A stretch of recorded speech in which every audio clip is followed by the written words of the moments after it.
அன்பு கர்த்தருடைய பிள்ளைகளே, உங்கள் யாவருக்கும் இன்ப இயேசுவின் இணையற்ற நாமத்தில் உங்களுக்கு வாழ்த்துக்கள். தேவன் நம்மை ஒரு புதிய மாதத்திலே கொண்டு வந்திருக்கிறார். ஆகஸ்ட் 2026 வருடத்திலே இந்த முதல் நாள் காலையிலே உங்களோடு கூட சேர்ந்து நான் கர்த்தரை துதிப்பதிலே மிகுந்த சந்தோஷம் அடைகிறேன். புதிய மாதம், புதிய கிருபைகள், புதிய தயவு, புதிய தரிசனம் இவைகளை தேவன் நமக்கு தருகிறார். ஒவ்வொரு நாட்களும் நம்முடைய போதுமான கிருபைகளை அவர் அனுப்புகிறாராம். நம் தேவைக்கேற்றபடி நம்மை புதிய கிருபைகளை அனுப்புகிறார். இன்றைக்கு என் உள்ளத்திலே கொடுக்கப்பட்ட ஒரு வார்த்தை உண்டானால் அது உங்கள் யாவருக்கும் பிரபலமான ஒரு வார்த்தை தான். அது மத்தேயு 28ஆம் அதிகாரத்தின் கடைசி வார்த்தை, 20ஆம் வசனம் கடைசி பகுதி சொல்கிறது, இதை உலகத்தின் முடிவு பரியந்தும் சகல நாட்களிலும் நான் உங்களுடனே கூட இருக்கிறேன்.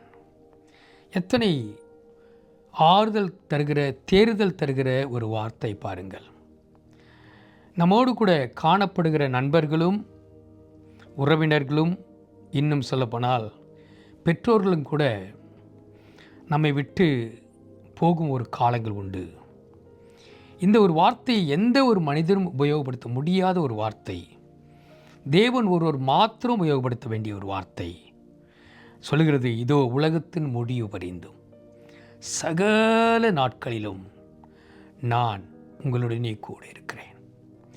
எந்த நாட்களிலும், எப்படிப்பட்ட சூழ்நிலைகளிலும் உங்களோடு இருக்கிற நல்ல இயேசு நம்மோடு கூட இருக்கிறார். நான் தகப்பன் ஒரு நாள் நம்மளை கைவிடுகிறவர் அல்ல. எத்தனை போராட்டங்கள் நிறைய நம்மை சுற்றிலும் சூழ்ந்து காணப்பட்டாலும் ஒவ்வொரு நாட்களும் உங்களை தேற்றும்படி அவருடைய வாக்கு தத்தங்களை தேவன் நமக்கு கொடுத்திருக்கிறார். இன்றைக்கி நீங்கள் பார்க்கும்பொழுது வேதத்திலே ஆயிரக்கணக்கான வாக்கு தத்தங்களை பார்க்கலாம். இந்த வாக்கு தத்தங்கள் எல்லாம் எனக்கென்று ஏற்படுத்தப்பட்டவைகள், உங்களுக்கென்று ஏற்படுத்தப்பட்டவைகள். நீங்கள் சங்கீதம் 105:8 வாசித்து பாருங்கள். 1000 தலைமுறைகளுக்கென்று கொடுக்கப்பட்ட வாக்கு தத்தங்களாம். நான் யோசித்து பார்த்தேன், ஒருவேளை என்னுடைய தாத்தாவை பார்க்க முடியும். அதன் பிறகு புட்டனை பார்த்ததாக எனக்கு ஞாபகம் இல்லை. எனக்கு ஒரு தாத்தாவை பார்த்துருக்கிறேன். ஆனால் எத்தனை தலைமுறைகள் போனாலும் இந்த வார்த்தைகள் ஒன்றும் மாறாத வார்த்தைகள் ஒவ்வொருவருக்கும் உபயோகப்படுகிறது. யோசிக்கும் பொழுது மிகுந்த எனக்குள்ளாய் ஒரு உற்சாகத்தை தருகிறது. இன்றைக்கும் நான் உங்களுக்கு சொல்கிறேன், பயம் நிறைந்த உலகத்தில் வாழ்கிறோம்.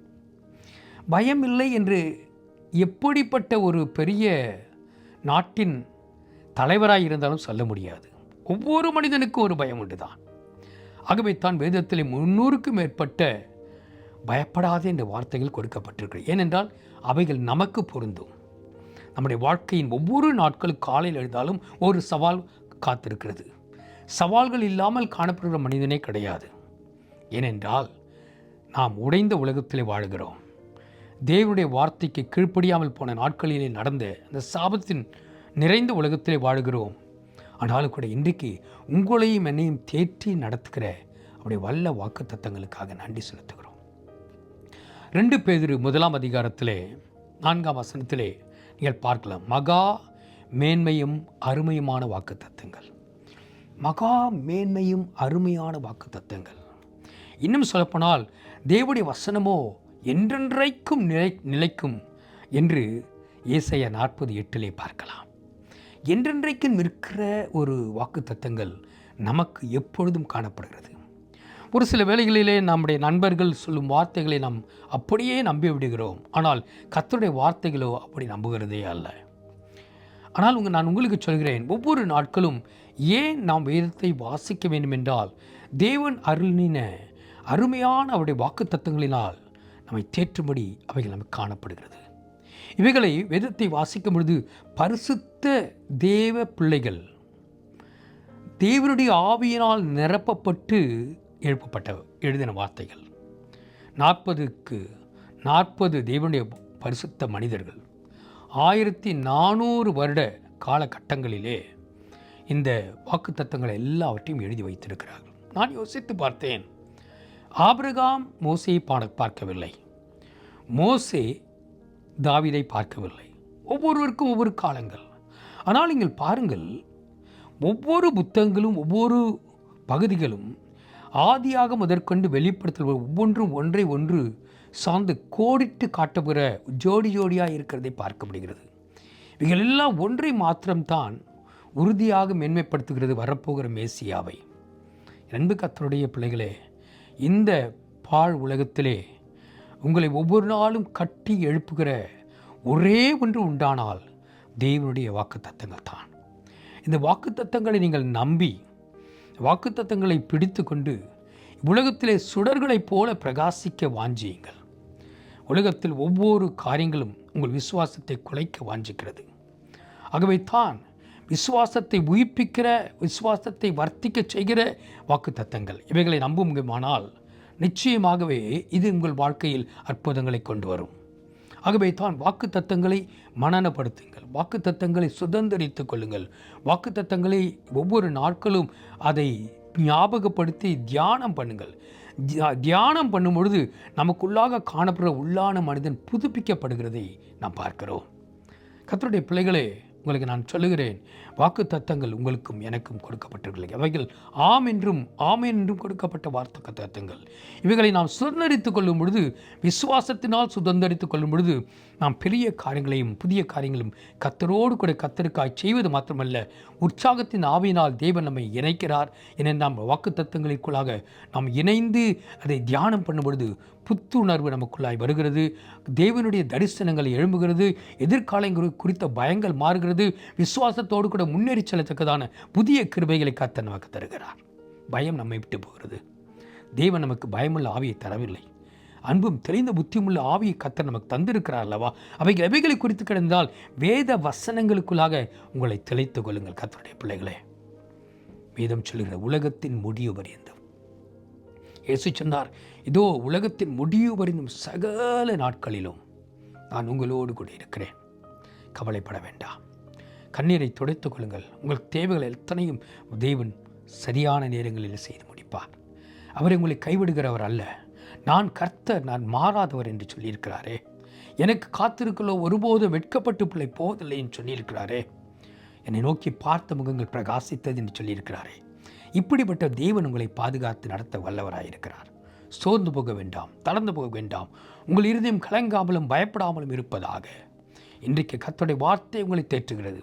உங்களை தேற்றி ஆற்றும் தேவனுடைய வார்த்தைகள் தேவனாகவே உங்களோடு கூட காணப்படுகிறது. என்றைக்கெல்லாம் எப்பொழுதெல்லாம் கர்த்தருடைய வார்த்தையை நீங்கள் தியானிக்க ஆரம்பிக்கிறீர்களோ அப்பொழுது தெய்வ பிரசன்னம் உங்களை மூடுகிறது.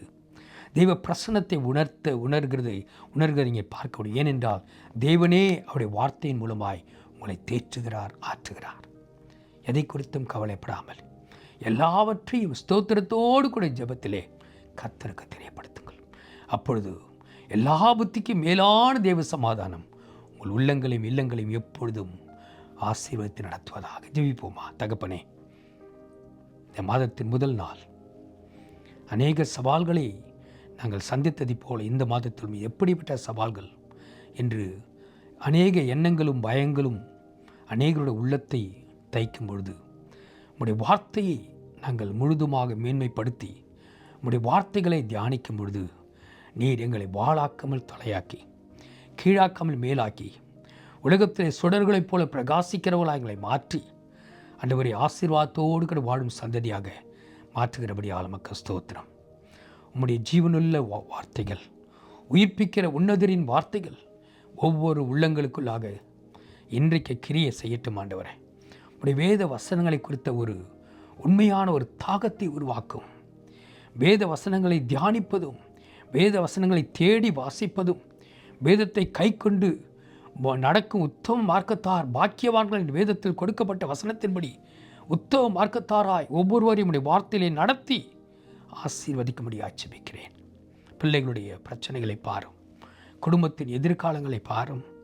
எப்படி நடக்குமோ எந்த காரியங்கள் என்று பயந்து நடுங்கிக் கொண்டிருக்கும் இதனுடைய வார்த்தைகள் ஆண்டவரே, நாளை குறித்து கவலைப்படாதே என்று சொல்கிற வார்த்தைகளுக்காக ஸ்தோத்திரம். எல்லாவற்றையும் உடைய சமூகத்தில் விட்டு உம்முடைய ஆசீர்வாதத்தை ஒந்தத்தக்கதாக வசனங்களை தியானிக்கவும், வசனங்களை உள்ளங்களுக்குள்ளாக வைத்து எதிர்காலங்களை விசுவாசத்தோடு முன்னேறி செல்லவும் உடைய பிள்ளைகள் ஒவ்வொருவருக்கும் கிருபைகளை தந்திரும். ஆண்டவரே, நீர் எங்களை விட்டு விலகுகிறவர் அல்ல, எங்களை கைவிடுகிறவர் அல்ல. நீர் கொடுத்த உடைய வாக்கு தத்தந்தபடி இதோ உலகத்தின் சகல நாட்களிலும் முடிவு புரிந்து உலகத்தின் முடிவு புரிந்தும் சகல நாட்களிலும் நான் உன்னோடு கூட உங்களோடு கூட இருப்பேன் என்று மாறாத வாக்கு தத்தத்தை கொடுத்திருக்கிறீர் ஆண்டவரே. அப்படியே ஒவ்வொரு பிள்ளைகளையும் அனைத்து முத்தமிடும், கண்ணீரை துடையும், தேற்றும், ஆற்றும், அரவணையும். நீர் செய்யாவிட்டால் யார் செய்ய முடியும் ஆண்டவரே? ஒவ்வொருவரை மாற்றி தேற்றும். உம்முடைய பிரசன்னம் ஒவ்வொருவரையும் பெரிய காரியங்களை செய்யும்படி உற்சாகப்படுத்தட்டும். ஒவ்வொரு வார்த்தைகளை தியானிக்கும் பொழுதும் 1000 தலைமுறைகளை கொண்டு கொடுக்கப்பட்ட இந்த வாக்கு தத்தங்களை நாங்கள் தியானிக்கும் பொழுதெல்லாம் ஆண்டவரே ஒரு புத்துணர்ச்சியோடு கூட முன்னேறி செல்ல, புதிய தரிசனத்தோடு முன்னேறி செல்ல கிருபைகளை தாரும் ஆண்டவரே. பெரிய காரியங்களை செய்ய போகிறதுக்காக உமக்கு ஸ்தோத்திரம். ஆசீர்வதிக்கிறோம், வழிநடத்தும், காத்துக்கொள்ளும். உமக்கே துதிகன மகிமை இயேசுவின் மூலமே கேட்கிறோம் ஜீவனுள்ள நல்ல பிதாவே. ஆமேன், ஆமேன், ஆமேன்.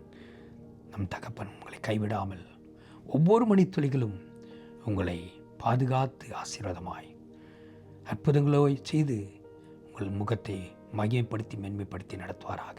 ஆமென்.